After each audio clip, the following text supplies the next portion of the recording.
శంకరాచార్యుల వారు ఒకసారి సశరీరంగా కైలాసానికి వెళ్ళారట పరమేశ్వరుడు పిలిచినప్పుడు.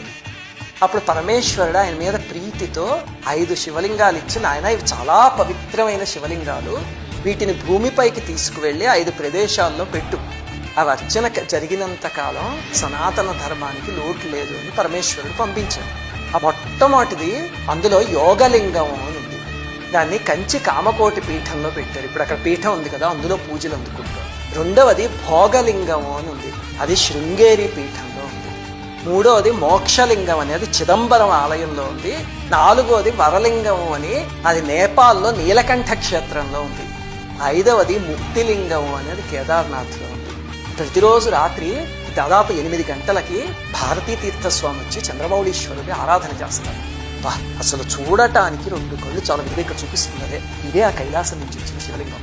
అసలు ఆయన చేసే ఆరాధన చూస్తే అక్కడ ఉండి మన జన్మ ధన్యమైపోయిందిరా అనిపిస్తుంది.